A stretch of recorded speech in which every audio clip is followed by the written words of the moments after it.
Bagaimana kita maklumi bahwa agama ini terdiri dari 3 komponen. Ini ketiganya ini harus sekaligus, harus ada satu paket. Pertama, mengetahui hukum cara fikih untuk kita mengetahui bagaimana beribadah, cara rukun sah batal beribadah dan bermuamalah, hubungan dengan manusia, bagaimana kita tahu kawin, apa cara kawin, berjual beli, bagaimana jangan riba, itu muamalah, itu hukum fikih. Kita mengetahui yang diwajibkan Allah naik haji, bagaimana wajib haji, rukun haji, kita tahu, itu fikih. Kita disuruh berzakat, kapan sampai nisab, untuk zakat kerbau, zakat kambing, berapa yang harus kita keluarkan, juga ada zakat perniagaan, itu hukum fikih. Makanya kedua adalah akidah. Kita berakidah Ahlussunnah. Kita harus tahu sifat Allah, Allah dan sifatnya, yang wajib, yang mustahil, yang harus. Nabi dan sifatnya, yang wajib, yang mustahil, yang harus. Dan apa yang disampaikan oleh Nabi yang gaib-gaib, ada surga, ada neraka. Nanti kita kalau tidak masuk surga, masuk neraka menurut iman dan amal yang kita lakukan di dunia ini. Dan kita harus tahu ihsan, anta'budallah ka'annaka tarah. Engkau menyembah Allah seolah-olah engkau melihat Allah. Dengan apa kita lihat Allah? Apakah dengan mata kepala, apa dengan mata hati? Kita melihat, menyaksikan Allah dengan mata roh, dengan syuhud, dengan bermusyahadah. Karena roh ini merupakan cahaya daripada zat Allah, maka dia dekat sekali dengan zat Allah. Menyaksikan zat Allah, hilang roh kita, cahaya roh hilang, kembali kepada zat semata-mata. Agar dengan demikian kita dapat menghilangkan ananiyah, keakuan kita. Sebagaimana kita berzikir dalam tarikat Syatariyah, la ilaha illallah, tidak ada aniyahku selain Allah. Aniyah maksud batinku selain Allah, kecuali ananiyahku adalah Allah. Ananiyah batin kita ini adalah Allah. Tidak ada batin kita selain Allah. Tidak boleh batin kita ini kita sangkutkan dengan diri kita. Itu Allah. Hilang ananiyah, kesombongan. Jangan kita melihat, kita bangga dengan pekerjaan kita. Kita bangga dengan harta kita. Kita bangga dengan kedudukan pangkat kita.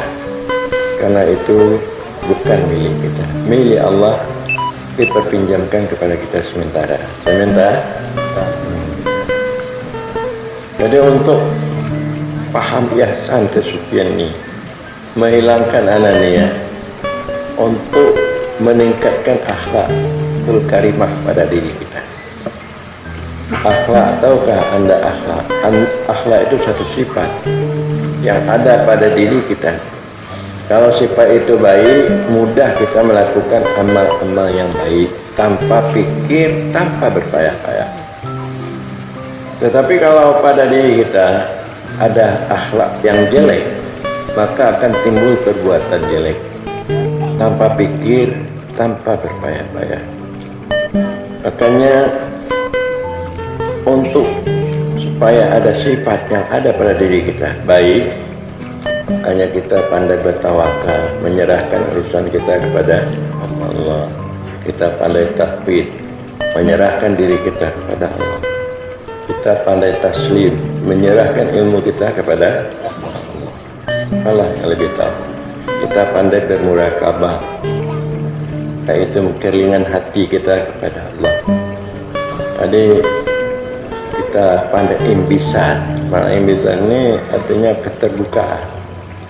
Kalau kita sama Islam tidak boleh kita berpolitik-politik, itu tidak boleh, keterbukaan. Apa yang teringat sampaikan. supaya teman kita tahu apa kemauan kita dan apa yang harus dia bantu kita. Keterbukaan, imbisan.